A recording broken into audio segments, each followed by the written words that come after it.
silakan. Bismillahirrahmanirrahim. Assalamualaikum warahmatullahi wabarakatuh. Selamat pagi kembali bersama kami di Malaysia hari ini. Hari Isnin seperti biasa untuk menemani anda 17 Mei 2021. Isnin dah 5 Syawal 1442 Hijrah. Kali ini, pagi ini temankan kami berdua. Saya Amir Suan. Saya Ali Iskandar. Selamat Hari Raya kepada anda semua. Ya. Saya tak pasti sama ada ramai dah kembali ke pejabat ataupun ke tempat kerja kerana keadaan pagi tadi masih lagi lengang. Kalau cuti pun tak dapat ke mana, kan ada yang merasakan lebih baik bekerja. Betul. Ya. Ada yang seawal raya kedua dah mula kembali bekerja. Betul. Tapi ada juga yang mengambil kesempatan untuk masih kekal di rumah sebab hari ini bermulanya PDPR kan di rumah. Pengajian dalam talian bagi setengah anak murid ataupun semua bagi saya. Dan ini antara keutamaan utama bolehlah Keutamaan tertinggi lah. keutamaan tertinggi bagi ibu bapa Ya. sebab 2 minggu telah pun diumumkan. Jadi sebab mengenali beberapa rakan yang anak yang perlu berada di rumah, jadi ibu bapa pun ambil kesempatan alang-alang kita sambung cuti raya katanya. Betul, alang-alang. Jadi dapat bersama-sama dengan anak-anak untuk PDPR juga kan. Dan bercakap tentang PDPR, kita nak ucapkan selamat Hari Guru walaupun lewat tadi sebab semalam Malaysia tak bersiaran. Betul. Semalam ada sambutan Hari Guru kan Ada di secara TV. simbolik juga lah. Secara simbolik juga. Jadi selamat Hari Guru kepada semua yang bergelar guru. Dia kalau sekali dapat title cikgu tu sampai ke mati dia akan pegang. Betul. Dan dia akan dianggap cikgu. Sampai ke sudahlah kita akan panggil kan. Dan setiap kali saya sikitlah pasal Hari Guru ni, setiap kali saya ke tarawih ke kalau pulang ke kampung halaman kan. Ni dulu punya cerita lah. Saya akan berjumpa dengan seorang cikgu ni. Saya akan ingat cikgu ni sebab dia yang mendidik saya main hoki. Walaupun saya tak minat main hoki. Tapi dia nak saya main hoki masa sekolah rendah lah. Baik. Dan dia jadikan saya kapten sebab dia nak saya masuk hoki. Walaupun saya tak saya cakap cikgu saya tak pandai ni, tapi Nek kau kena main, dia kata. Dan hasilnya kami juara daerah. Oh tahniah. Dia maksudnya setiap kali jumpa Cikgu Zul kalau tengok ni, terima kasih banyak-banyak lah. Maksud betul apa yang Ali cakap tu, walaupun sekarang mungkin kita dah bukan pelajar mereka, bukan anak murid, tapi jasa dan sampai bila-bila. Walaupun dah jadi imam ke apa ke, kita tak akan panggil cikgu kan. So apa yang kita buat ni ada hasil daripada didikan mereka. Betul. Tak kira sama ada secara langsung ataupun tak langsung. Walaupun diajar ataupun diasuh untuk menjadi pemain hoki, tapi banyak elemen disiplin ataupun perkara-perkara lain yang diterapkan itu diamalkan dalam kehidupan kita kan. Saya tertarik semalam ada katanya ada seorang cikgu yang cikgu matematik tambahan ya. Yang asalnya dia dapat 9% saja. Setuju. Sebab dia tak suka, dia tak minat dan dia memang fail. Tapi dia diberi motivasi oleh gurunya. Betul. Sampai akhirnya jadi cikgu matematik tambahan sekarang ini di Sabah, betul. Dan ayatnya yang paling diingati, Ji, kau ni bukan tak pandai tapi kau malas. Kau malas. Itu je ayat seorang cikgu yang diingat sampai sekarang. Jadi itu jasa dan pengorbanan. Sebab satu ayat yang saya terharu juga adalah cikgu mungkin bukan semua orang yang hebat. Mungkin mereka ni bukan semua orang yang hebat, tapi orang-orang yang hebat sekarang bermula daripada cikgu-cikgu ini. Ya, betul. Jadi marilah kita menghayati dan menghargai guru kita bukan sekadar dengan ucapan semata-mata tetapi menzahirkan apa yang telah mereka didik kita, insya-Allah. Betul. Antara yang dah dididik juga adalah berkaitan dengan pandemik COVID-19 ini. Kita nak bercakap sikitlah sebab semalam di media sosial maupun di media massa saya kira tular tentang bagaimana jalan agak sesak menuju daripada luar Kuala Lumpur menuju ke masuk ke dalam ni lah Kuala Lumpur dan sekitar kawasan ini. Dan itu amat membimbangkan sebab kita faham mungkin ramai yang baru pulang dari raya, sama ada dengan kebenaran ataupun tanpa kebenaran. Itu yang lebih membimbangkan lah kan. Pulang ke kampung dan masuk semula ke ibu kota untuk kembali bekerja. Memang kalau tengok gambar tu memang sangat seperti keadaan seperti sebelum pandemik. Maksudnya ramai, banyak kenderaan berada di jalanan dan kebanyakannya daripada apa yang saya baca juga difahamkan ramai yang tidak mendapat kebenaran untuk masuk ke ibu kota. Maksudnya mereka ini tidak pergi langgar aje lah. Dan ini membimbangkan sebab kita faham sekarang pun dengan varian-varian baru yang dijumpai walaupun berada di sekitar Lembah Kelang. Jadi saya tak faham kenapa sifat tanggungjawatan itu, kebertanggungjawaban itu tak ada pada semua orang untuk pada ketika ini kan. Kita sedar manusia ni makhluk yang licik dan akan sentiasa mencari helah. Bila kata tidak boleh merentas daerah itu dari Selangor ke Kuala Lumpur pun memang ada sekatan jalan raya di kawasan tertentu. Tapi KL Selangor ni banyak jalan. Dan soalnya sekarang apa tujuan kita untuk ke sana kemari dan berhimpun, itu paling pentinglah. Jadi adakah kita sendiri rasa macam tak kena pada aku jadi tak perlu risau. Dan ada yang dengan kegairahan masing-masing melakukan aktiviti-aktiviti secara berkumpulan dan sebagainya. Jadi kita tak nak kata kau kena baru tahu. Tak mau kita tak mau kata macam tu. Sebab kita berdua dan pastinya penonton yang menonton bagaimana keadaan di pusat kuarantin dan rawatan CPRC MAEPS itu, bagaimana mereka ni terpaksa diletakkan batasan dinding tu dan terpaksa beraya di kawasan yang tidak ada apa-apa. Nak bawa masuk ni pun tak boleh. Okey. Pen pun tak boleh, nak menulis tak boleh. Jadi mereka terpaksa beraya dengan keadaan apa yang ada di situ sahaja. Yeah. Jadi sejauh mana kita nak meramaikan lagi yang katanya dah sebagai syarat di MAEPS ni kan. Jadi adakah ini tak cukup lagi untuk menimbulkan kesedaran, kita pun tak pasti macam mana, tapi apapun kita akan terus menjalankan tanggungjawab kita dengan memberikan perangkaan supaya harapnya adalah kesedaran dalam kalangan kita semua. Kita tidak akan lelah lah untuk memberitahu. Kita akan buat sehabis baik. Dan ini adalah statistik angka terkini COVID-19 berdasarkan keputusan ataupun ujian angka yang diumumkan semalam. Buat pertama kali sejak beberapa hari saya percaya angka kes sembuh melebihi angka kes baharu. Walaupun kes baharu memang sangat tinggi pada ketika ini. Masih tinggi lah. Betul, masih tinggi. Kes sembuh 3,990, kes baru 3,780. Tetapi antara perkara yang masih lagi menjadi tumpuan ramai daripada kita, ataupun mungkin ada yang masih sedar atau tidak, adalah kes kematian baharu. Semakin tinggi. Bukan satu angka lagi. Ini dah ibarat normal dah kita melihat kes kematian ini dengan 36 kematian menjadikan jumlah kes kematian 1,902. Ya, okey. Mari kita tumpukan kepada kes kematian ini dan kes kematian ini ada pecahan dia memberikan usia berapa, yang mengidap penyakit kronik, berisiko tinggi dan sebagainya. Dan ini adalah golongan yang kita harus lindungi. Betul. Kalau perang tu wanita, kanak-kanak dan juga orang tua. Jadi kenapa kita tidak mahu pegang tanggungjawab ini untuk melindungi golongan berisiko ini. Betul. Dengan tidak ke mana-mana, sebab bila dikatakan sekarang ni keadaan COVID berjangkit secara sporadik, kita tak tahu datang daripada mana. Ya, dan kalau kita pergi pun dan ada sebahagian besar dalam kalangan kita ni tidak ada simptom. Betul. Kan Hanif kan? Ya. Jadi kalau lihat usia mereka yang telah pergi meninggalkan kita, ada yang 60 ke atas, ada juga yang sekali-sekala kita nampaklah kes usia yang lebih muda. Tetapi rata-rata inilah kelompok usia yang ada 73, 44, 68 dan 63, dan ada latar belakang penyakit kencing manis dan sebagainya. Kencing manis dia jadi sebahagian daripada masyarakat kita. Betul. Jadi bayangkan kalau kita balik kampung atau keluar ke mana-mana, kemudian berhimpun dan balik jumpa mak ayah kita, kemudian tiba-tiba mereka dijangkiti. Kita tak ada simptom. Betul. Dan ada juga kes yang membabitkan golongan muda juga, berusia 29 tahun, 30 tahun. Tapi saya sangat tertarik apabila Eli mengatakan bahawa kencing manis menjadi sebahagian daripada kita. Nampak tak macam mana kita dah menormalkan perkara tersebut. Walaupun ianya bukan satu perkara yang bagus untuk kita normalkan. Tapi oleh kerana kita ni adalah antara negara tertinggi dalam statistik dengan mereka yang obesiti, kencing manis, darah tinggi. Jadi dengan adanya pandemik ni, kita tahu ianya menyerang perkara-perkara tersebut, sakit-sakit sebegitu kan, dengan adanya perkara-perkara itu. Dan saya nak kongsi juga pengalaman saya menyaksikan begitu ramainya manusia ataupun pesakit-pesakit COVID-19 yang berkumpul di CAC, COVID Analysis COVID Assessment Center di Stadium Melawati. Semalam saja dilaporkan hampir 5,000 orang beratur di sana dalam 3 line yang panjang. Dan kesemua ini sama ada mereka telah pun positif ataupun adalah kontak rapat pada pesakit COVID-19 dan mereka perlu menjalani assessment di sana, penilaian di sana, barulah diputuskan sama ada mereka perlu kuarantin di rumah ataupun dihantar ke pusat-pusat kuarantin. Jadi realitinya, tuan-tuan dan puan-puan, kepada mereka yang menonton, anda perlu melihat ataupun mungkin peranan kepada kita media ni jugalah untuk mempertontonkan bagaimana realiti sebenarnya memang sangat-sangat dahsyat kepada barisan hadapan kita. Ya, betul. Ya. Itu kata sekarang ni kita marah tentang isu serangan Israel, rejim Zionis ke atas Palestin kan. Jadi kita balik tengok cermin. Dari segi kebertanggungjawaban kita terhadap masyarakat kita sendiri, jauh mana? Bagaimana? Sekarang kita duk cerita di luar kan, duk hentam, koyak dan sebagainya. Tapi dalam ni kita tak mau jaga orang-orang yang kita sayangi di sekeliling kita. Jadi kita fikirkan sama-sama. Okey, itu antara perkongsian pagi ni. Kita bukan nak marah sebab benda ni membaikkan kita semua. Kadang-kadang kita cakap, kita pun buat juga. Betul. Jadi kita saling mengingatkan dan menjaga sesama kita, insya-Allah. InsyaAllah. Okey, kita nak teruskan. Ini 3 perkongsian seperti biasa di MHI. Saya mulakan terlebih dahulu di Berita Harian di muka hadapan yang juga dinobatkan berkaitan dengan pendirian 3 negara ini, termasuklah Malaysia, Indonesia dan Brunei, untuk mendesak PBB bertindak segera berkaitan dengan serangan ganas Israel. Tapi tumpuan kita adalah di bahagian bawah sebelah kanan ini.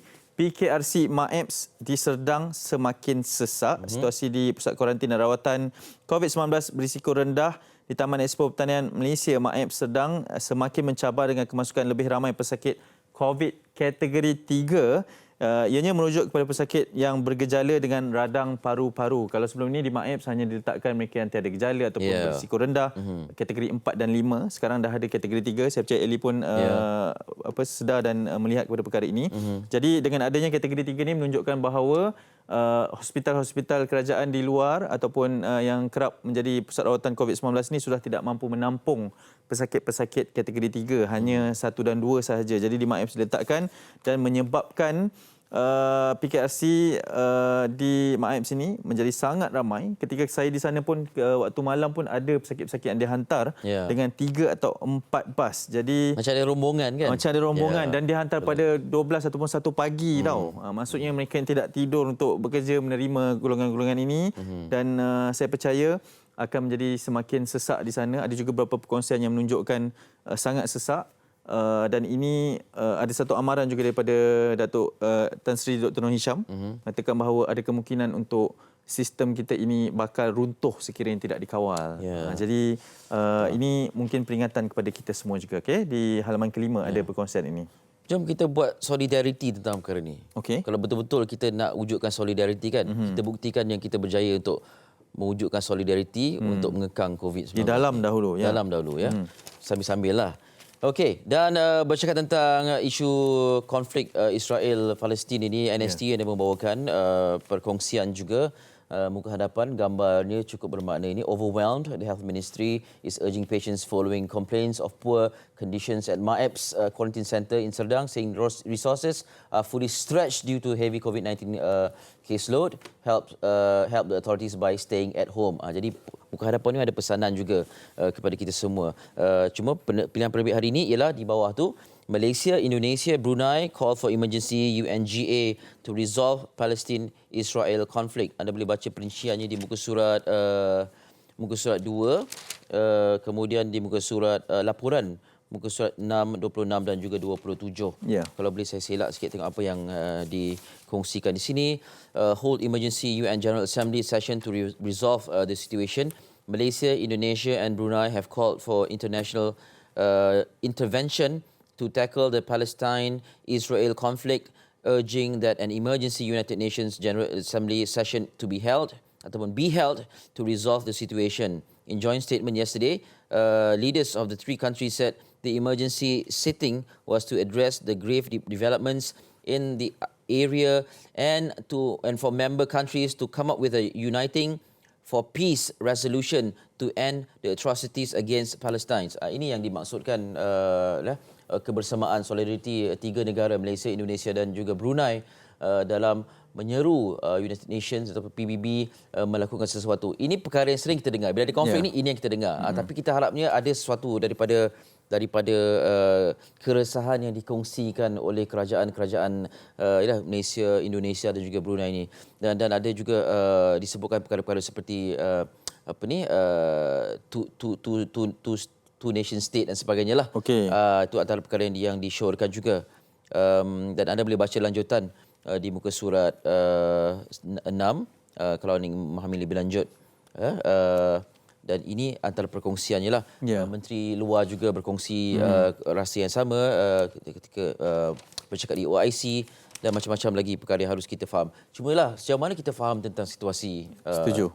Setuju. Sejauh mana kita faham tentang sejarah konflik ini. Dan macam-macam perkara. InsyaAllah esok kita akan perincikan lebih lanjut lah tentang konflik Israel-Palestin ini dalam Malaysia hari ini. Jangan lupa untuk bersama kami. Baik. Saya sangat setuju apabila cakap pemahaman mengenai isu tersebut sebelum kita memberi sebarang komen.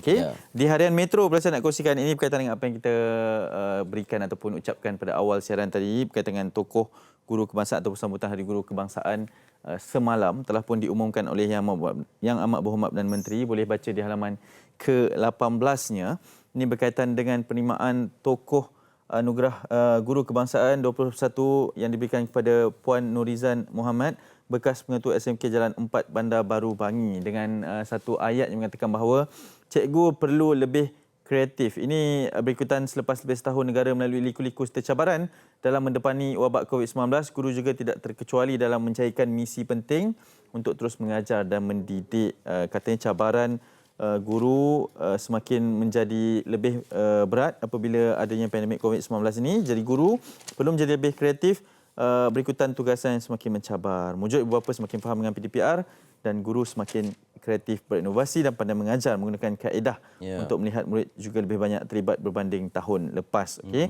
Satu ayatnya mengatakan bahawa belajarlah dengan rajin, hormati guru untuk keberkatan. Nah, ini daripada tokoh guru kebangsaan 2021 yang diumumkan oleh Yang Amat Berhormat Perdana Menteri semalam bersama dengan sambutan Hari Guru Kebangsaan. Okey. Ya, hikmah di sebalik pandemik ini, guru-guru mempunyai cara mengajar.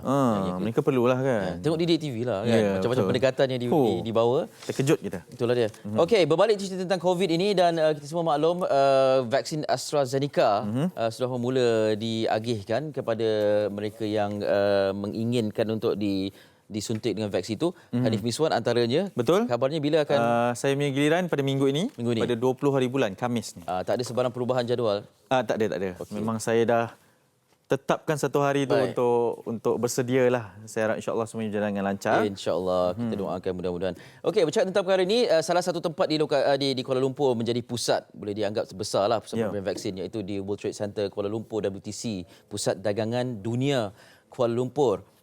Dan kita nak tahu jugalah, nak memahami lebih banyak tentang proses dari segi pemberian vaksin ini kan, bagaimana dan setakat ini apa yang telah pun dilalui. Kita nak bersama dengan dua orang penting yang menjayakan program ini. Yang pertama ialah Encik Muhammad Yusri Muhammad Junus, Ketua Pegawai Eksekutif Kumpulan Pusat Dagangan Dunia Kuala Lumpur, dan seorang lagi ialah Dr. Anas Alam Faizli, Ketua Pegawai Eksekutif Protect Health. Di talian video sekarang. Hello, Assalamualaikum kedua-duanya.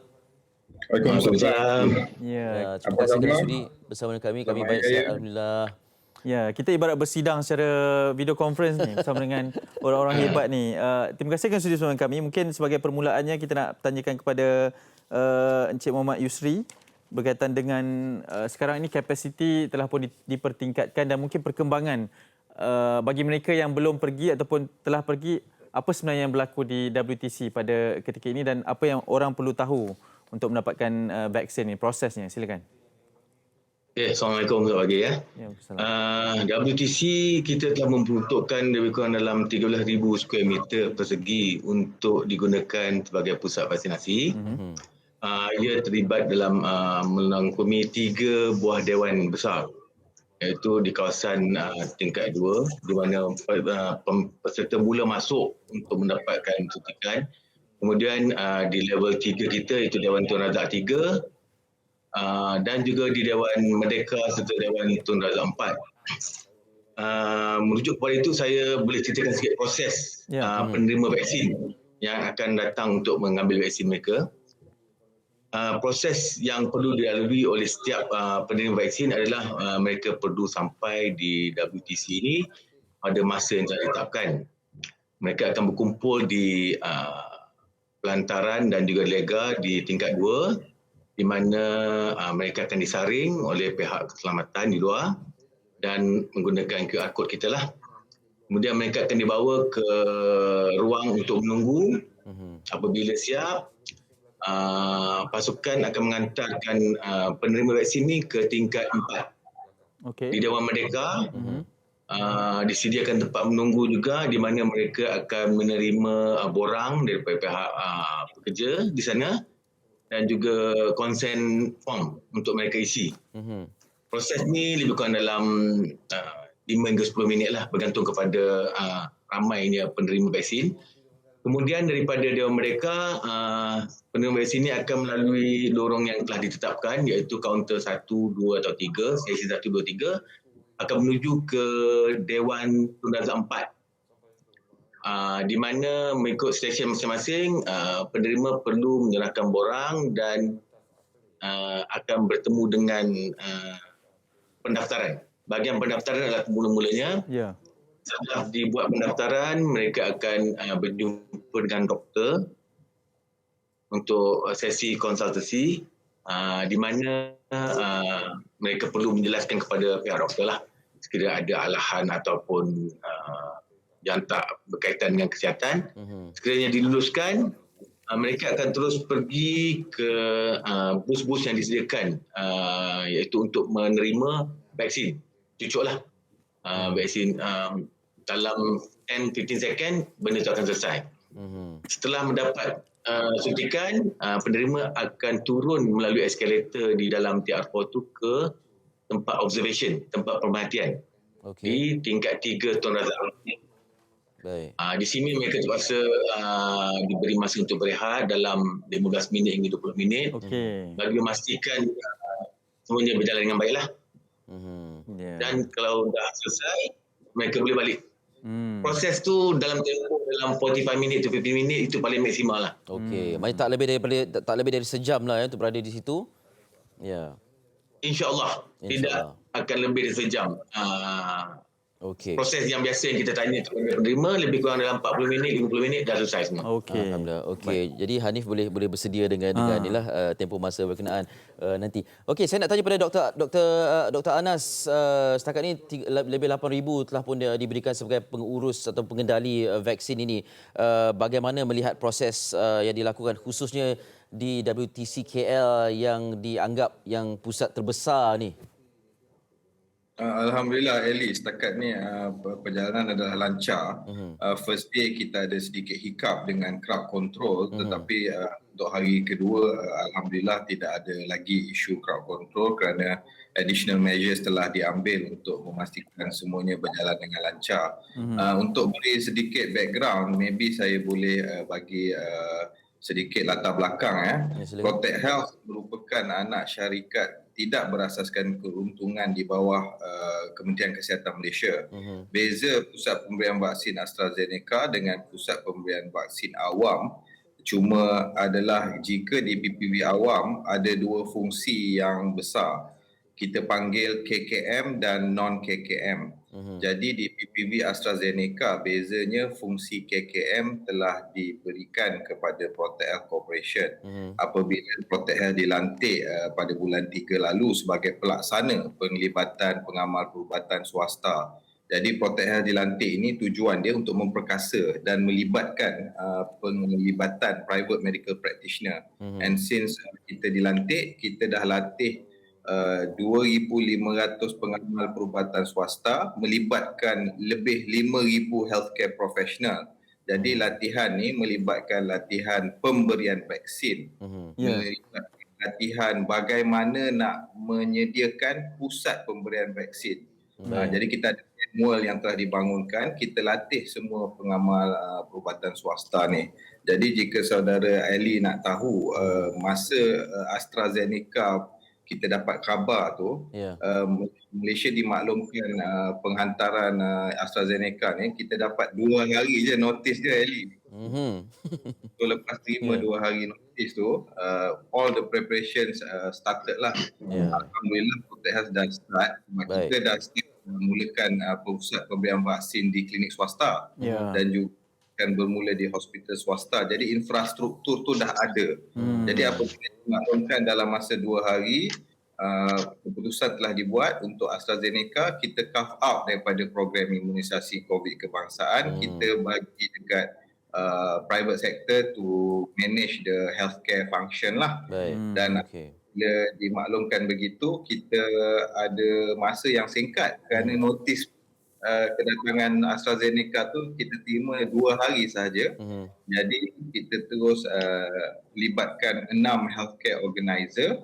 Kita latih, kita ada ambil masa 2 hari untuk buat latihan kepada semua healthcare organizer. Dan kita buat projek perintis di Putrajaya. Kita beri vaksin kepada 700 penerima vaksin dengan 6 healthcare organizer pada 3 Mei. 2 Mei kita dah buka iklan pendaftaran, JKJAV buka iklan pendaftaran, dan 5 Mei kita mula di World Trade Center, UM dan UKM dengan kapasiti yang lebih rendah. Lepas raya kita mula dengan yang kapasiti 8,100 di WTC. Jadi seperti semua maklum, failing to plan is planning to fail. Dan alhamdulillah hari ini dengan perancangan yang kita telah adakan awal, step by step, kita boleh mampu melaksanakan pusat pemberian vaksin AstraZeneca ini dengan lancar.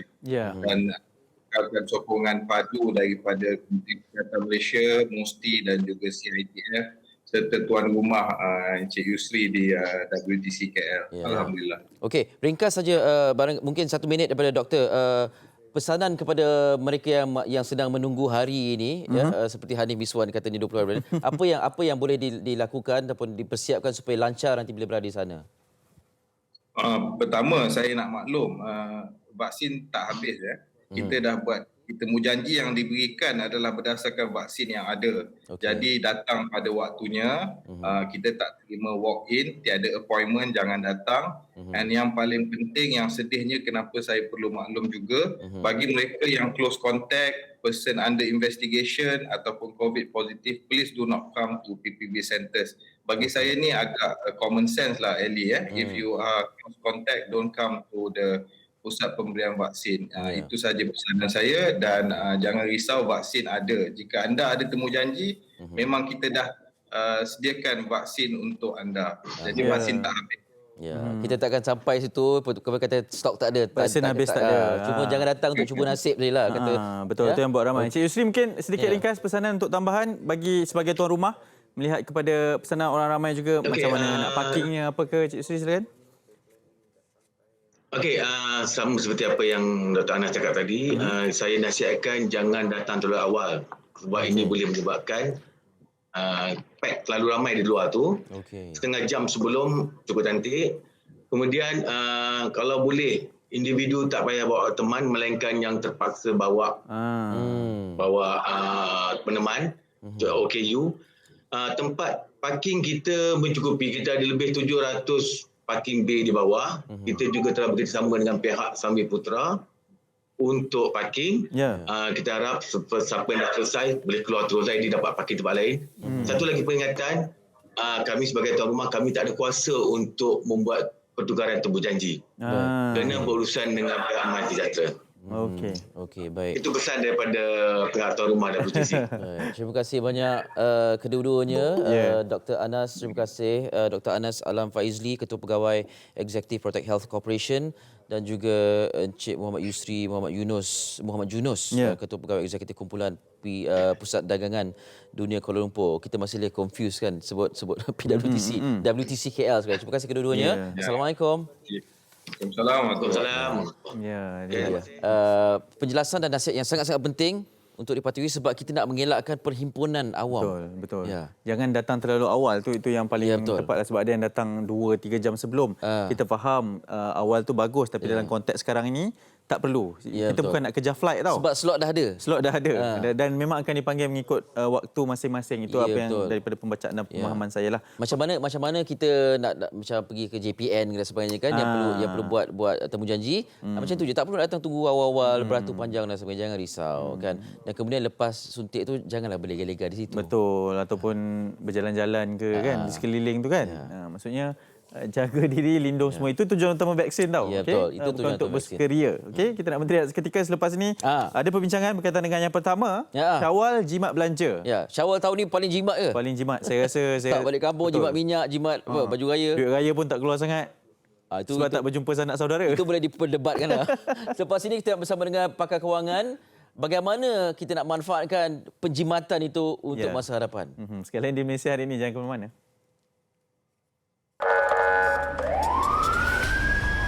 Virus yang baru SARS-CoV, dia ambil 2 kali ganda bila kita rawat berbanding dengan yang bukan COVID. Kitalah orang yang paling last yang memanggang tangan dia orang. Bukan semua jururawat boleh buat.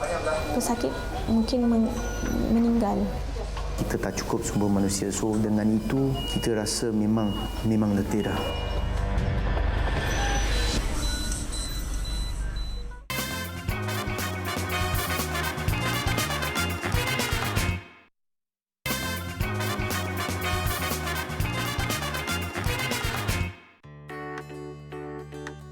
Bagi saya, raya tahun ini dapat menjimatkan pembelanjaan keuangan saya memandangkan kita beraya di masa pandemik COVID-19 dan PKP.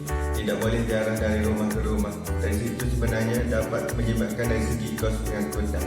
Memandangkan kita tidak tahu cabaran seterusnya dalam pandemik COVID-19 ini, dari segi keuangan saya lebih memilih membeli apa yang perlu sahaja. dan mengelak dan membeli mengikut kemahuan. Perbelanjaan perayaan saya pada tahun ini agak menjimatkan kerana tidak melibatkan kos seperti kos perbelanjaan untuk pulang ke kampung. Perbelanjaan untuk pulang ke kampung melibatkan kos seperti kos duit minyak, duit tol. So apabila tidak dapat pulang beraya di kampung, so dapat jimatlah kos kat situ. Daripada yang kita cut kos daripada yang sebelum ni untuk perayaan pada tahun ni yang tak dapat pulang beraya ke kampung tu, mungkin perbelanjaan tu dapat saya gunakan untuk masa depan lah. Macam untuk perbelanjaan yang lebih penting lah, macam kecemasan terutamanya. Sambutan Hari Raya pada tahun ini terlampau banyak sangat perbezaan daripada tahun-tahun sebelumnya. Sebagai seorang guru, apa yang saya dapati, saya dapat terlampau banyak sangat perkhidmatan dari segi kelengkapan Hari Raya, dari segi pakaian dan juga jamuan Hari Raya. Jadi saya boleh gunakan lebihan perbelanjaan tersebut untuk aktiviti travel saya pada masa akan datang. Walaupun raya tahun ini kita agak suram, tapi kita masih boleh berjimat dari segi perbelanjaan, dan dari segi pakaian kita masih boleh guna yang sedia yang ada. Dan bagi saya sebagai seorang peniaga, walaupun pendapatannya kurang, tapi saya masih boleh menyimpan untuk penggunaan saya di masa akan datang. Sebab sekarang kita sambut raya dengan norma baru, tiada kunjung-mengunjung, kita pergi ke rumah orang pun tak boleh, PKP sekarang ni tahun ni. Raya tahun ini saya menyambut dengan sederhana saja. Kita tak tahu PKP sampai bila, sebab benda ni akan sambung, jadi lebih baik kita menyimpanlah duit tu kita untuk kegunaan seterusnya, untuk masa hadapan. Untuk kita sekarang ni kita kena berjimat-jimat lah. Istilah berjimat-jimat. Saya suka gambar yang terakhir tu. Okey. Gambar dalam kotak tu ada duit banyak tu.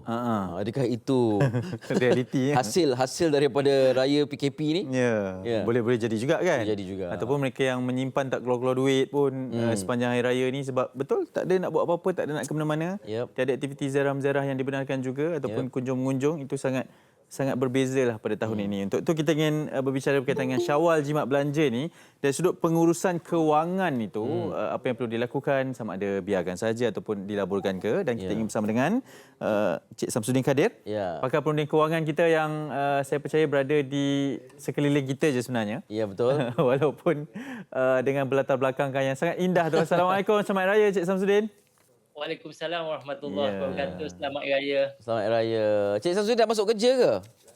Dah masuk kerja dah. Sebenarnya hari raya ketiga dah masuk kerja. Tak tahu hari macam ni. Tak tahu nak buat apa. Sebab tak boleh pergi beraya kan. Okey, adakah Cik Syamsuddin bersetuju yang tahun ni memang penjimatan raya tu luar biasa? Ya, betul. Dia lebih bagus dari segi perkhidmatan berbanding tahun lepas ya. Sebab tahun lepas ada juga yang terbabas sampai habis 8,000 lebih. Yang itu yang mungkin sesuaikan diri lagi ya. Okey. Jadi maksudnya dengan penjimatan Syawal pada kali ini, mungkin boleh berikan sedikit tips berkaitan dengan apa yang perlu dilakukan ataupun di mana penjimatan tersebut boleh disalurkan, dan apa sebenarnya yang boleh kita lakukan dengan perkara tersebut. Silakan. Okey, untuk sambutan raya yang pada tahun ni saya nampak dua lah. Satu yang mana yang tak beli langsung, yang itu penjimatan terlampau banyak yang kita boleh pindahkan lah. Yang satu lagi saya nampak yang beli sepasang pakaian tapi tak termasuk kasut sebab tak ada bergambar kat luar rumah semua dalam rumah je. Jadi baju kalau maksudnya baju, kalau perempuan baju kurun, lelaki baju Melayu, dan saya tengok gambar pun hanya dipamerkan dalam Facebook dan sebagainya hari pertama saja ya. Jadi maknanya yang mana yang tak beli, ada yang guna lagi yang tahun lepas pun ada. Jadi saya jangka kos, kalau tengok secara puratanya, kalau yang berjaya tu memang dia hanya beli sepasang saja. Jadi duit yang dapat tu jangan tinggal dalam akaun. Kalau tinggal dalam akaun memang habis juga. Oh, jangan maknanya perlu dikeluarkan. Keluarkan, letak dalam tempat pelaburan yang kalau boleh 40% ke atas ya. Dan pelaburan ni ada tempat yang lebih selamat. Sebab apa? Duit penjimatan ni kita boleh buat beli rumah. Sebab saya tengok sekarang ni harga rumah hartanah jatuh mendadak sekarang ni. Orang sanggup jual dengan harga yang lebih murah. Jadi salah satu untuk dapat kelayakan dengan bank ni, bank akan tengok berapa banyak saving kita. Yang ni kena ada saving. Bukannya ramai orang tak apa, janji saya tak ada hutang, kad kredit hutang itu. Sebenarnya bank akan tengok juga berapa banyak duit kita dalam saving. Sebab itu tabiat kita yang bagus. Okey, jadi itu antaranya lah. Tadi Cik Syamsuddin sebutkan ramai yang muat naik gambar raya pertama je kan. Sebenarnya raya kedua ketiga tu tak boleh sangat sebab nanti kena kecam. Sebenarnya ada je. Ada je. Kita simpan dulu gambar-gambar tu kan. Okey, selain daripada membeli aset dan sebagainya, apa lagi cara yang boleh dimanfaatkan? Sebab setengah orang mungkin rasa macam, okey, kali ni jimat duit, boleh tak saya guna duit ni untuk bayaran muka beli kereta ke macam mana? Cik Syamsuddin. Boleh dengar? Hello, Cik Syamsuddin. Cik Syamsuddin boleh dengar kami? Mungkin berlaku sedikit masalah teknikal pada ketika ini. Tapi betul lah. Sementara kita dalam usaha untuk memperbetulkan ni, saya sangat setuju apabila dikatakan jangan simpan dalam bank duit lebihan tersebut. Sebab kadang-kadang kan kita dah ada bajet mungkin tahun ni raya dengan sekian-sekian jumlah kan. Tapi kalau simpan takut dia jadi lain pula. Sebab kita nampak ada jumlah yang banyak dalam bank. Maksud jadi lain tu macam mana? Kita akan berbelanja ke arah lain pula lah kan sekarang betul, semua di hujung jari je. Ya betul. Saya ada satu contoh orang terdekat saya juga. Saya tak dapat dengar ya. Okey. Sekarang boleh dengar? Cik Syamsuddin boleh dengar? Kalau tak boleh kita cuba hubungi baliklah sebab banyak benda kita nak tanya Cik Syamsuddin ni. Betul. Ya. Okey, sambil kita cuba mendapatkan tu. Kita cuba hubungi lagi Okey. Saya ada satu contoh. Apabila masa terluang dengan orang yang rapat saya ni, tangannya cepat je scroll aplikasi perkhidmatan tersebut lah. Maksudnya tengok barang buat apa tu? Tengok barang je. Sebab kena beli sesuatu juga. Sebab dah ada perasaan tu tahu. Raya je kena beli sesuatu. Jadi bahaya. Nak pula ada promo code. Kemudian kalau dululah kena verifikasi kad kredit dan sebagainya. Sekarang ni kan tak perlu. Boleh fingerprint saja. Untuk mengesahkan pembayaran. Okey, kita berbalik bersama dengan Cik Syamsuddin. Boleh dengar sekarang? Ya boleh insya-Allah. Okey, baik. Apa tadi saya tanya? Okey, tentang duit kali ini kita jimat banyaklah kiranya sebab tak keluar duit minyak jimat, duit pakai raya, kuih raya tak perlu beli berbalang-balang dan sebagainya. Betul. Jadi ada yang berpandangan duit ni nak buat untuk bayar muka beli kereta baru. Adakah itu satu yang dianjurkan ataupun wajar, Cik Syamsuddin? Okey, kalau kereta tu dah pakai macam 13 tahun, saya rasa mungkin wajarlah. Kalau kereta tu pembiayaan lama pun belum habis lagi. Teruskan, Dan. Ya. Cik Syamsuddin? Okey, nampaknya kita kena jemput Cik Syamsuddin ke studio ni barangkali. Ini cabaran juga kan. Ada gangguan ya? Ada, kami dengar. Mungkin dia yang tidak mendengar kita di sini. Okey. Ya. Cik Syamsuddin dengar kami? Teruskan saja. Saya dapat dengar dah. Okey, silakan teruskan. Ya. Tadi kalau maksudnya kalau kereta dia dah 13 tahun bersesuaian lah. Tapi kalau macam kereta baru pakai 4-5 tahun, saya rasa tahun ni adalah tahun bagus untuk beli hartanah kot. Tahun bagus. Daripada duit raya tu sebab banyak kita boleh guna untuk membaiki kewangan kita. Ataupun membayar hutang jahat lah. Hutang jahat iaitu hutang kad kredit, hutang ranum, hutang pembiayaan peribadi. Okey, baik. Okey, Cik Syamsuddin sebab tadi bercerita mengenai beli hartanah, rumah apa semua kan. Okey, dalam secara realitinya berapa jumlah yang boleh diunjurkan ataupun diasingkan untuk mendapat aset-aset sebegitu? Sebab kita bercerita mungkin amountnya lain, jumlahnya lain, tapi jumlah yang minima yang kita boleh ada untuk memulakan pelaburan sebegitu? Okey, jumlah yang bagusnya kalau untuk sekadar melabur 2-3 ribu pun dah boleh lah. Jadi kita letak di pelaburan yang 4% ke atas ya. Tapi kalau untuk nak pembelian rumah, duit kita dalam pelaburan ataupun saving tu mesti seboleh-bolehnya 10,000 ke atas. 10,000 ke atas? Jangan diusik. Mana daripada duit raya ni kita jimat lah sikit-sikit kan. Berapa ribu yang kita boleh selamatkan. Saya rasa beribu-ribu. Sepatutnya sebab balik raya kalau kahwin daripada dua negeri yang berbeza dah berapa tu kos minyak dapat dijimatkan. Cuma Cik Syamsuddin sekarang ni yang ada penjimatan tu masa raya je, kemudian hari-hari yang biasa lepas tu tak cukup duit pula. Jadi bagaimana nak melabur tu ya? Yang kira barangkali ada difikirkan ya ni ada duit lebih. Dam saja dalam tu kemudian biar dia beranak sendiri, tak ada perlu bayar ansuran bulanan dan sebagainya. Okey, itu tindakan yang bagus sebab bagi yang mana yang dah ada hartanah, dia orang boleh dam untuk pelaburan. Jadi dia boleh gunakan tu untuk dividen gunakan dividen tahun depan. Contohnya pelaburan yang bagi dividen bulan 12, Januari dia dah boleh gunakan duit untuk kos-kos tahun depan lah, insyaAllah. Ya. Jadi apakah sebenarnya realiti keadaan ekonomi kita sekarang melalui analisis ataupun pembacaan Cik Samsudin setakat ini selepas PKP-nya dengan rayanya? Bagaimana? Dia ada saya tengok 2-3 kategori lah yang tak terjejas, terutamanya penyewa awam dengan GST lah, yang mana yang masih ada gaji, ada bonus raya lagi, yang itu memang tak terjejas. Mana terjejasnya jika ada family member kena COVID je, itu terjejas. Selain daripada tu adalah GST yang mana yang dah buang pekerja ke ataupun swasta lah, yang mana yang mungkin bonus tak ada, selalu ada bonus untuk raya, bonus tak ada. Dan gaji pun dah dipotong sebab apabila bekerja di rumah ni banyak majikan suruh potong gaji kalau dia kira 15 hari kerja, 15 hari tak bekerja, 50%. Yang itu terjejas. Dan keduanya yang peniaga-peniaga kecil lah yang tidak boleh berniaga ketika ini dan yang dibuang kerja. Jadi yang itu terjejas sangatlah. Okey. Jadi kepada kita yang berada dalam kategori mencabar ni yang berisiko adanya pemberhentian kerja dan sebagainya, kalau misalnya kata tidak mau melabur, sebab kalau melabur ni duit tu kita tak boleh pakai bila kita perlukan. Kan? Adakah kalau kita buat keputusan untuk kita nak pegang dulu untuk hari-hari kita tak tahu apa yang akan berlaku ni, adakah itu wajar ataupun peruntukkan sedikit untuk dilaburkan? Saya cadangkan mahu tak mahu cuba peruntukkan juga sedikit, tapi yang walaupun yang tidak mahu dibelanjakan tu letak dia dalam akaun lain, jangan letak dalam akaun gaji kita. Sebab sekarang ni dengan ada online ni risiko kita terbabas tu lebih mudah. Kadang-kadang bukannya kita beli benda keperluan, benda yang tak perlu sebab dah terpengaruh kan dengan tambah offer ni. Banyak tu cabaran. Betul. Kan? Walaupun tak cucuk duit pun ada cabaran dia tersendiri. Kalau bank ada dalam akaun simpanan kita. Okey, Cik Samsudin, terima kasih banyak kan sudi bersama kami. Saya suka. Kami pun suka walaupun depan pelbagai cabaran kan. Assalamualaikum, jumpa lagi. InsyaAllah. Itulah dia Cik Samsudin Kadir, perunding kewangan kita. Jadi itulah dia. Sebelum ni kita kata kalau sebelum ni lah, mungkin 10 tahun yang lepas, 20 tahun lepas, jangan usik biar duit dalam bank. Betul. Kan? Sekarang ni susah. Sekarang tak boleh. Sekarang kena ke akaun yang kita tak boleh sentuh. Betul-betul tak boleh sentuh. Kan?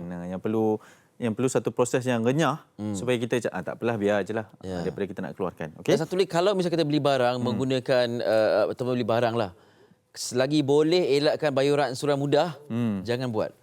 Maksudnya elakkanlah. Sebab nak beli cash terus. Okey. Sebab kalau tidak kita tak sedar, tiba-tiba bulan asal duit tinggal sikit. Sebab potong 6 bulan, 12 bulan. Ansuran mudah. Memang ansuran tu mudah. Okey, kita berhenti seketika selepas ni perkongsian berkaitan dengan dugaan peniaga pertama kali berdepan dengan cabaran. Ini satu hal lagi. Dia Mishai.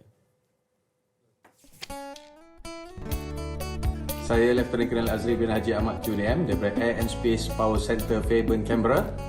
Saya Lieutenant Komandan Muhammad Fazli Jamsuri dari ADF Peace Operation Training Center.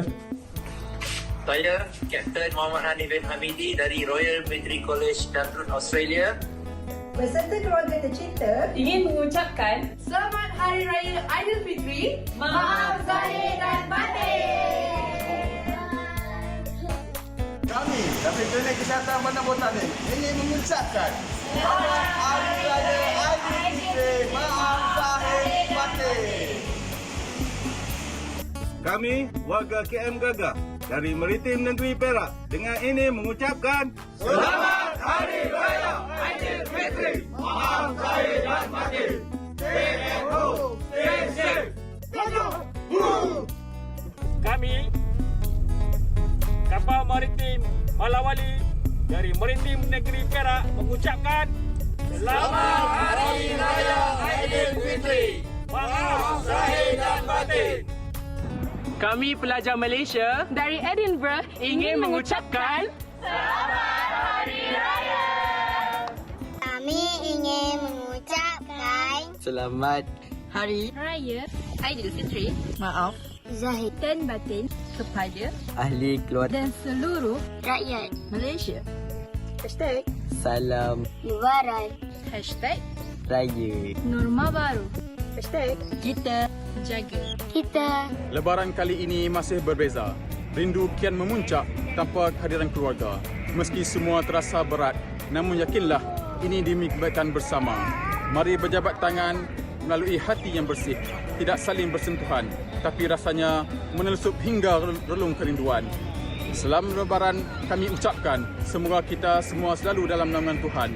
Selamat Hari Raya Aidilfitri. Maaf zahir dan batin dari kami di Dubai. Saya Lieutenant Colonel Syarif Izzuan bin Oshaman, pegawai pemerintah Kelang Kelapa Regiment Askar Menengah Diraja ke seluruh warga Patah Undur yang bertugas di PKRC Maib Sedap ingin menzahirkan ucapan Selamat Hari Raya Aidilfitri kepada seluruh warga Terdarat, semua rakyat Malaysia amnya. Pada pegawai-pegawai dan anggota Terdarat yang sedang bertugas masa Hari Lebaran, terima kasih diucapkan atas jasa dan pengorbanan yang telah dicurahkan demi memelihara keselamatan dan kesejahteraan negara terutama dalam menangani wabak COVID-19. Akhir kata, Selamat Hari Raya Aidilfitri. Maaf zahir dan batin. Betul.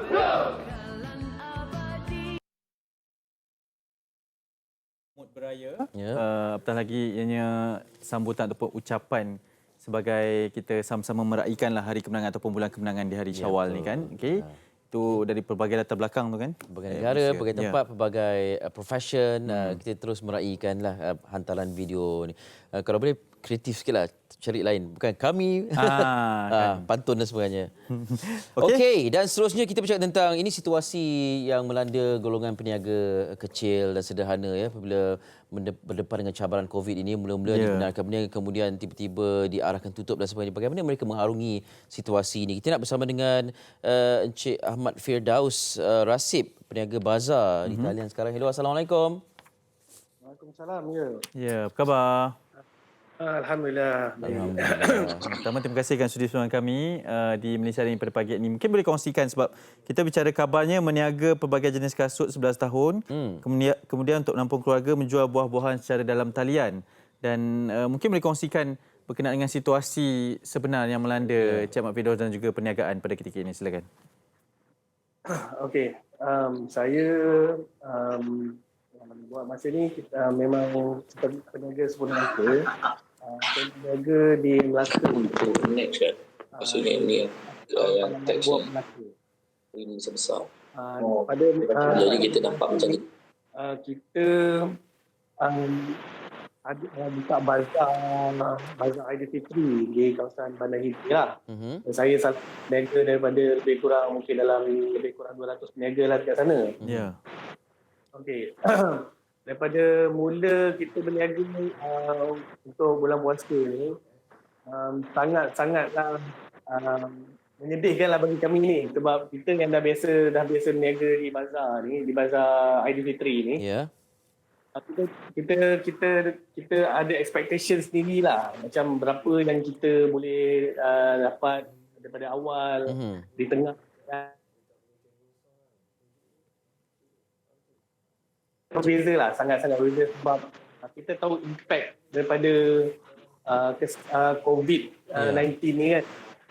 So salah satu dia ialah pembeli tu, pembeli ada datang, sekadar datang lah.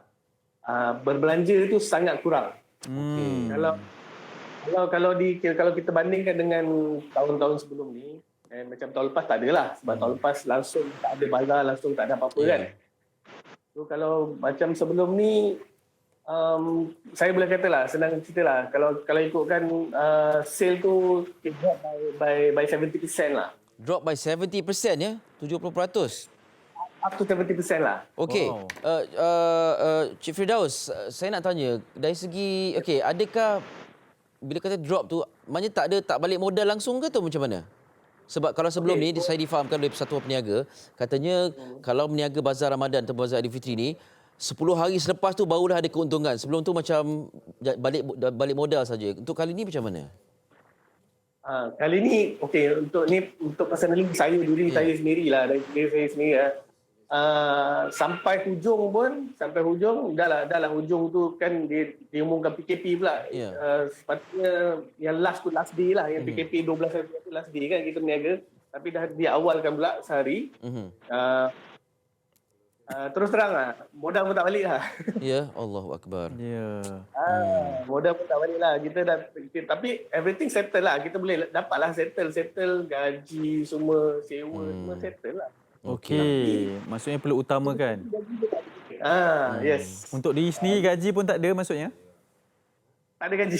Okey. Baik, mungkin kalau tak keberatan untuk kongsikan, sebab kadang-kadang kita berbicara mengenai peniaga bazar dalam kuantiti yang mungkin kita nampak kecil, tapi dari sudut nisbah ataupun jumlahnya, kerugian ataupun damage yang ditanggung pada ketika ini. Berapa nilainya kalau Cik Firdaus masih bersama dengan kita lah? Ya.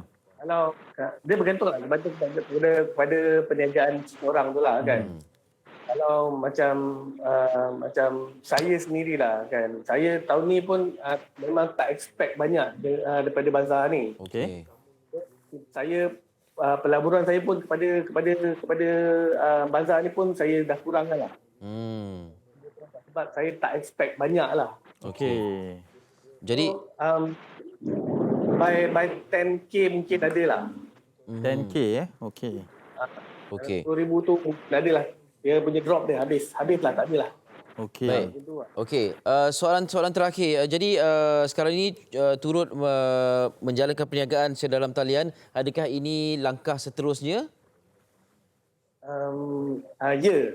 Sebab pada pandangan saya sekarang ni untuk meneruskan perniagaan di premis lah. Tak kira premis apa, kedai ke atau bazar ke atau gerai ke.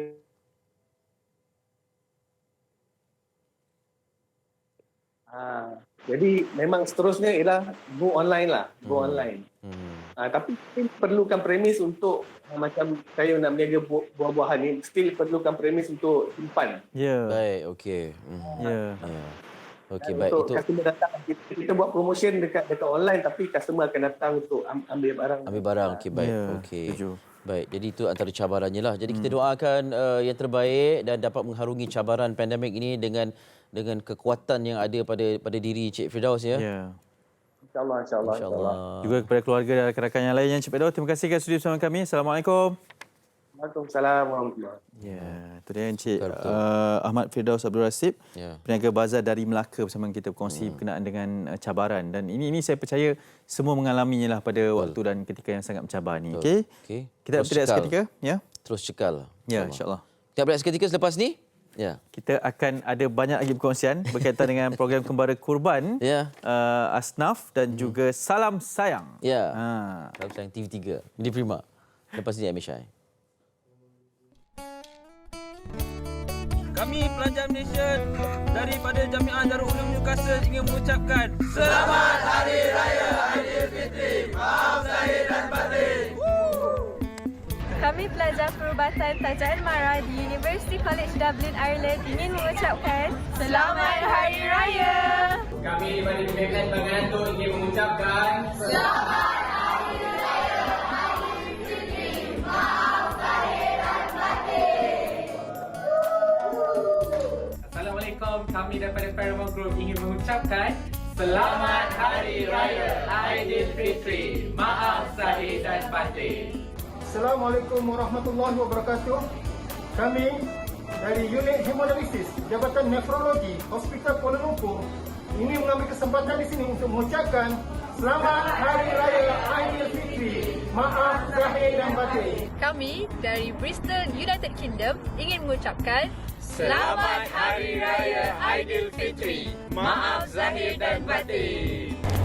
Kami warga CDU2 mengucapkan Selamat Hari Raya Aidilfitri. Maaf zahir dan batin. Kami dari Polis ICU PPUKM mengucapkan Selamat Hari Raya Aidilfitri. Maaf zahir dan batin. Salam perantauan. Saya Nurhanani binti Hamsan dan seisi keluarga ingin mengucapkan Selamat Hari Raya Aidilfitri. Maaf zahir dan batin. Bye. Saya Yusof Hassan ingin mengucapkan Selamat Hari Raya Aidilfitri. Maaf zahir dan batin. Biarpun saya tidak dapat raya bersama keluarga tersayang di Selangor kerana kini saya berada di kampus Samarahan iaitu UiTM Cawangan Sarawak dan saya beraya bersama dengan kawan-kawan. Jadi salam dari perantauan. Kami petugas Pusat Kuarantin dan Rawatan COVID-19 PKRC Maib Serdang ingin mengucapkan Selamat Hari Raya Aidilfitri. Maaf zahir dan batin. Kita jaga kita.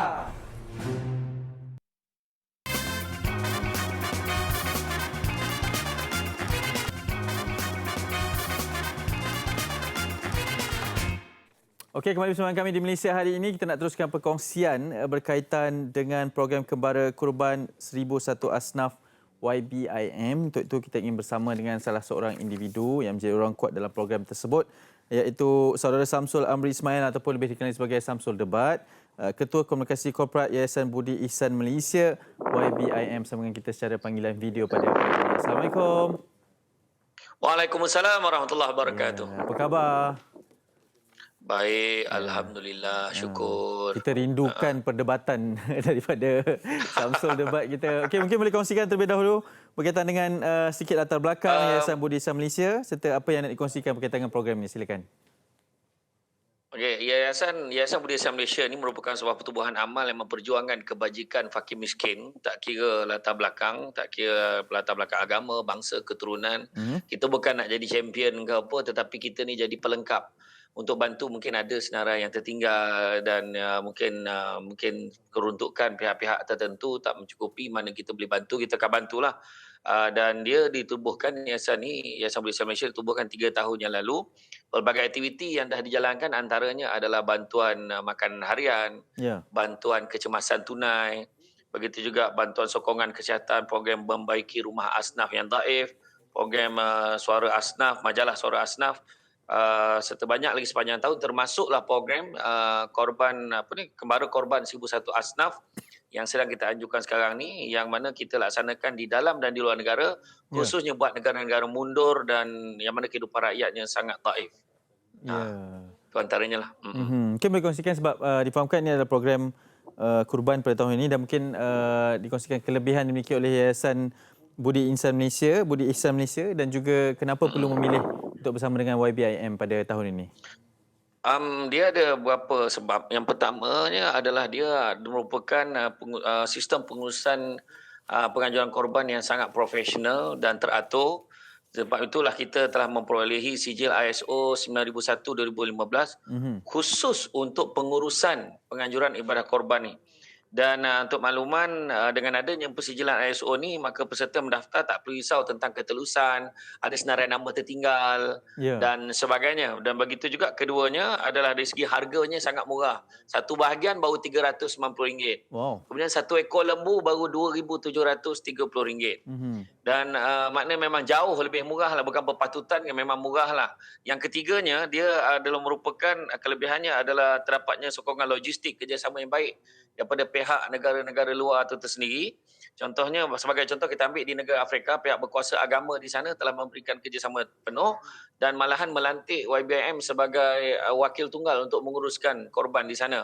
Dan kita juga dibantu oleh 3,000 petugas yang profesional dan juga terlatih yang turut berada di sana untuk melaksanakan korban. Dan yang keempatnya, sejajar dengan masalah semasa sekarang ni, kita tengah PKP ni yang belum tahu bila kesudahannya. Malahan tahun lepas ni kita tengok macam mana nak buat korban tu, ada SOP yang kena diikuti, jadi banyak yang tarik diri tak buat korban. Jadi inilah alternatif dia untuk bantu siapa yang nak melaksanakan korban, mudah, murah dan teratur, insya-Allah. Tadi ada kongsikan berkaitan dengan korban di Afrika. Mungkin boleh kongsikan sebab-sebab kenapa kita perlu melakukan ibadah korban ni juga di luar negara selain daripada di dalam negara ni, Tuan? Sebenarnya kita buat dalam negara dan luar negara. Cuma kita fokus, macam saya sebut awal tadi, kita fokus pada negara-negara yang memang memerlukan. Sebab kalau kita tengok di Afrika ni, keadaannya terdesak. Kalau kita tengok, kalau nak ambil daging korban tu, pukul 12 malam ni dia dah beratur dah sebab nak ambil daging tu esok pagi. Kemudian begitu juga dia orang sini makanan, ada yang makan kotak bungkus makanan tu, kotak, tak kisahlah apa-apa kotak tisu ke kotak apa kan. Memang dia siatkan, dia cecah air makan dengan anak-anak dia. Kemudian kepalkan tanah liat, lumpur tu dia kepal dia bakar, dia jadi macam-macam, jadi konon biskut pada dia. Bahan pasir kan. Dan begitu juga air lopak tu. Dia orang tak ada air bersih. Air lopak tu lah buat air minuman mereka. Jadi keadaan dia memang sangat daif lah. Kalau kita tengok dari segi perkara yang kita perhatikan ini, maka lebih afdal, orang kata lebih baik kita bantu mereka tanpa kita melupakan asnaf di dalam negara kita, fakir miskin di negara kita pun turut menerima manfaatnya. Itu sebabnya dua dalam satu. Sebab kita bagi mereka ni sangat memerlukan. Kita kadang-kadang berebut daging. Betul. Dekat taman kampung kita sudahnya sampai busuk dan petai tak mau makan daging tu. Tapi kita susah-susah orang Malaysia, insya-Allah daging akan sampai ke rumah mereka memerlukan. Kan? Tapi mereka ni memang betul-betul bergantung harap pada kita. Okey, baik. Mungkin boleh kongsikan juga berkaitan dengan cara sebenarnya bagaimana untuk orang ramai mendaftar, bagi mereka yang berminat untuk mendaftarkan diri secara ibadah korban bersama dengan YBIM ni. Caranya cukup mudah, yang mana kita boleh hubungi talian telefon yang tertera, kan? Telefon tertera di skrin untuk kita beritahu langkah-langkah seterusnya. Malahan kita juga boleh melayari website kami di www.ybim.org.my, ataupun semua penonton pada hari ini boleh imbas QR code yang telah dipaparkan di skrin TV. InsyaAllah ibadah korban tuan-tuan dan puan-puan sekalian bersama YBIM akan terjamin serta akan diberikan sijil penyertaan. Hadiah istimewa juga akan diberikan kepada peserta-peserta yang bertuah. Saudara Samsul, kita ada sedikit masa lagi. Mungkin boleh kongsikan juga sebagai ulang kaji berkaitan dengan fadilat untuk melaksanakan ibadah korban ini yang bakal mendatang ni. Silakan. Itu sebabnya kalau kita tengok di dalam bagaimana dalam Quran Allah Ta'ala beritahu inna a'tainakal kautsar, kan, sesungguhnya Allah Ta'ala kurniakan kurniaan yang banyak, kan, kurniaan kautsar ni kurniaan yang banyak. Fassalli li rabbika wanhar, maka bersolatlah dan berkorbanlah. Sembelihlah. Maknanya sembelih itu sembelih korbanlah. Maknanya sembelih ni sebenarnya ramai orang tak tahu. Antara kelebihan-kelebihan ni adalah pertama, dia akan mengkayakan hati kita. Mana walaupun kita susah, kita boleh masuk satu bahagian. Kita boleh sumbang kat orang, makna hati kita ni rasa berbesar hati nak tolong orang. Kedua, membersihkan harta kita. Kita akan dapat rasa apa rezeki kita walaupun tak banyak tapi cukup. Itu nikmat tu sebenarnya. Betul. Nabi kata orang paling kaya adalah orang masih cukup dengan apa yang ada. Ketiga, akan dapat memanjangkan usia, kesihatan kita. Dan begitu juga yang keempat, melancarkan rezeki kita. Jadi jangan kita lepaskan peluang. Ini adalah cara yang paling mudah untuk kita berbakti, orang kata menyumbang kepada mereka yang sangat memerlukan. Baik, itu dia sedikit perkongsian. Terima kasih banyak-banyak kerana sudi bersama kami, Encik Samsul. Sama. InsyaAllah. Di atas perkongsian berkaitan dengan program Kembara Kurban 1001 Asnaf YBIM. Assalamualaikum, jumpa lagi insyaAllah berkaitan dengan perkara ataupun program ini. Encik Samsul Debat kita, Ketua Komunikasi Korporat Yayasan Budi Ihsan Malaysia YBIM. Kita nak bertindak seketika, selepas ni ada satu lagi perkongsian. Ini berkaitan dengan pertaruhan terbaru ataupun naskah terbaru lah untuk Salam Sayang Aidilfitri ni, lagu tema Aidilfitri daripada Media Prima Berhad. Teruskan bersama kami di Malaysia hari ini. Jangan ke mana-mana.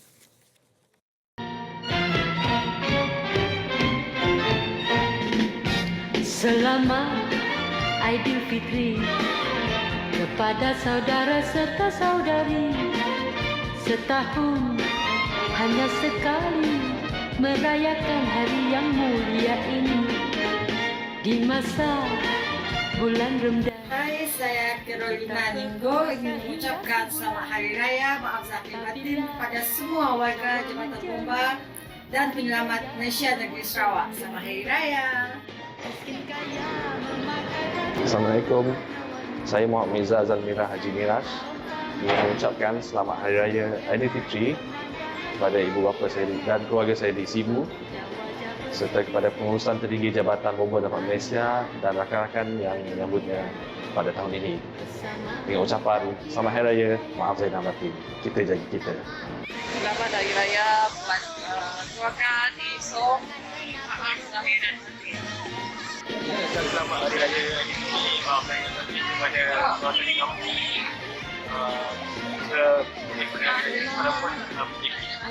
Muhammad Muhammad Abdul Kepada saudara serta saudari, setahun hanya sekali merayakan hari yang mulia di masa bulan Ramadan. Assalamualaikum. Saya Ramla binti Abdullah mengucapkan selamat Hari Raya Aidilfitri, maaf zahir dan batin kepada family saya berada di Tawau Sabah dan family mertua yang berada di Kuching Sarawak. Bye. Assalamualaikum. Saya Hadijah binti Pujang daripada Pejabat Pengarah Jabatan Bomba Negeri Sembilan Penyelamat Negeri Sarawak ingin mengucapkan Selamat Hari Raya Aidilfitri Maaf Zahir dan Batin kepada seluruh warga Jabatan Bomba dan Penyelamat Negeri Sarawak dan kepada keluarga saya walau di mana mereka berada. Selamat Hari Raya Maaf Zahir dan Batin. Bye. Saya Alex Vega, mewakili pihak Shell Timur Sdn Bhd ingin mengucapkan ribuan terima kasih kepada pihak Bomba atas semua jasa dan pengorbanan anda sepanjang cuti dan singgah ini. On behalf of Shell, saya ingin mengucapkan Selamat Hari Raya kepada semua anggota pegawai Bomba di Sarawak dan kami juga sentiasa mendoakan supaya anda semua sentiasa dipermudahkan. My name is Yunita. Saya ialah wakil daripada asal Juruweda Sdn Bhd. Saya ingin mengambil kesempatan ini untuk mengucapkan Selamat Hari Raya kepada semua anggota Bomba. Mohon maaf lahir dan batin. Terima kasih pihak-pihak Bomba, anggota-anggota Bomba untuk all your hard work and your dedication to serve the people of Malaysia. Thank you.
Ya, salam sayang tema yang diangkat pada tahun ini oleh kami di Media Prima. Untuk Ramadan dan juga Raya. Ya. Dan yang menariknya, lagu Raya kali ini tak pernah difikirkan akan dinyanyikan oleh sepasang anak dan juga duo ni lah. Anak dan ibunya. Ya, dan hari ini kita bersama dengan mereka di talian video berbaju berbusana kuning ini. Ya. Amiza, Aznan dan Adrian. Assalamualaikum.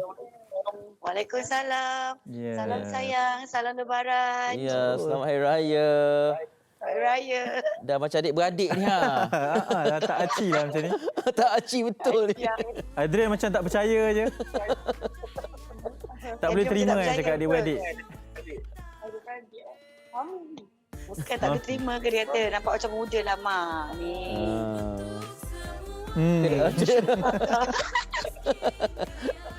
Okey, mungkin boleh kongsikan sedikit berkaitan dengan lagu Salam Sayang ini, bagaimana, siapa yang melamar siapa, pembikinannya, silakan. Salam Sayang sebenarnya pada awalnya kita nak buat untuk macam pengenalan untuk Adrian.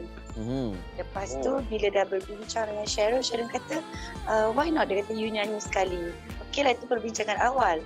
Lepas tu bila dilamar oleh Monkey Bone, bila dia tahu kita ada planning pasal lagu raya ni, so dia kata dia orang dengar lagu tu, dengar dia kata okey, dia orang setuju kami nyanyi berdua dan lagu tu dia ambil untuk menjadi lagu kempen untuk Widya Prima untuk Salam Sayang. Okey, baik. Itulah ceritanya. Oh, maknanya asalnya lagu ni dirancang sebagai lagu solo untuk Adrian lah ya? Untuk Adrian. Oh, okey. Adrian, bila dapat tahu Mama pun kena nyanyi, awak rasa gembira ke? Awak rasa, alah kacau lah Mama ni. Baru nak ada single solo. Okey lah sebab Mami kan ada banyak experience kan. Boleh bagi tahu saya banyak sebabnya. Okey. Adrian, ini pertama kali ke Adrian masuk studio merakamkan lagu? Macam mana pengalaman tu kalau boleh kongsikan? Rasa mula-mula tu takut-takut kan. Lama-lama rasa biasa. Yang part tarik tu susah tak nak buat? Ke awak dah memang biasa lagu tinggi-tinggi? Dah biasa dah. Oh, dah biasa. Ya, orang sebelah tu biasa tak? Mak dia memang biasa part-part tinggi. Apatah lagi kalau kat rumah. Oh, ya ke? Memang jerit je. Mak kan. Ni maminya pelakon, bakat ni vokal ni dia ambil daripada siapa ni? Ke ada keturunan mana-mana, Amiza yang sebelum ni penyanyi ke? Mami kata ibu ayah, tapi Mami pun mengaku yang Mami kalau nyanyi. Macam mana, Adrian? Macam mana? Kurang dengar lah. Tak dengar lah, Adrian. Adrian kena cakap dengan Mami dekat sebab mic dekat Mami tu. Mami kata ikut daripada Daddy. Okay. Tapi Mami pun mengaku yang Mami pandai nyanyi. Okey. Kira dapat dua-dua lah. Jangan percaya sangat apa yang cakap tu. Amiza, sebenarnya okey, ini soalan serius. Dari mana turunnya bakat Adrian? Okey, sebenarnya kita orang ni memang suka menyanyi dekat rumah. Kadang-kadang dulu pergi menyanyi dekat karaoke. Lepas tu bila kadang-kadang bila ada show saya buat MC, saya ambil package sekali lah, menyanyi sekali. Macam bukanlah untuk sedap didengar tapi sebagai penghibur. Untuk show lah itu je. Tapi yang pandai menyanyi, yang tahu pasal sumbang mambang ni, Daddy dia. Oh, Daddy dia. Baik. Dan difahamkan suara Daddy ni macam Rory Marantika sikit ya? Daddy tu tak dengar lah. Daddy ada dekat sini tak? Masuklah sekali kalau boleh. Daddy dengan kain plekat, okey? Tak apa. Baru tak nampak raya. sini je. Tak apa. Ini baru raya PKP. Tadi kita dah tayangkan juga video klipnya. Mungkin boleh kongsikan juga sebab konsep yang digunakan menarik. Ada drama Bahari Raya juga, macam persiapan nak raya. Mungkin boleh kongsikan penggambarannya? Okey, sepatutnya penggambaran itu dilakukan di outdoor. Sebabkan kita kan dengan sikit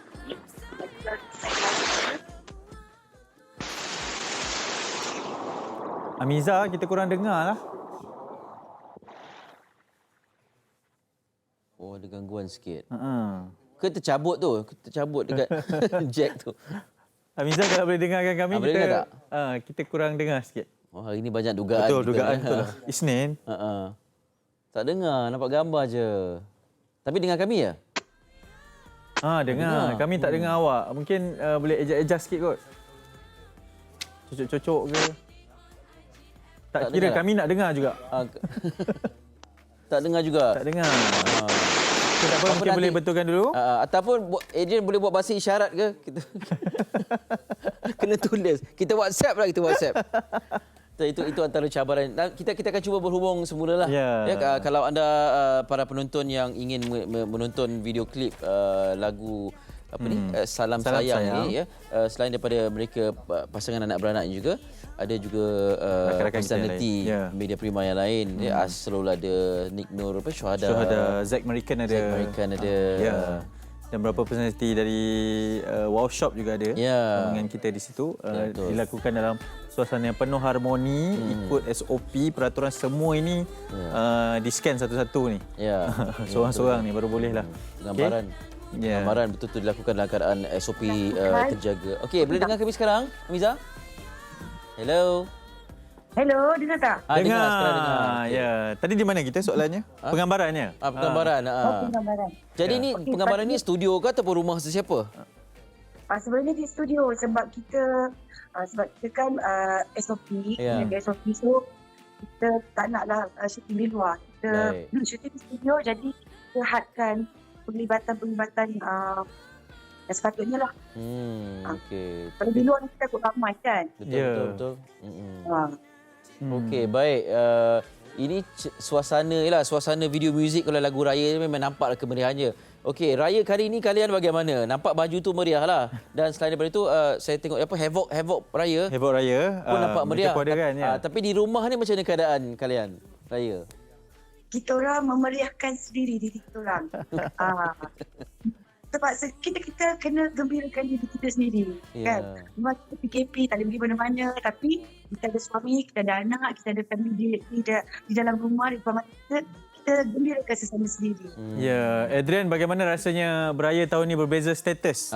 Kan, tahun ni dah semakin dikenali ni. Kalau tak, mungkin sebelum ni Mami je dikenali.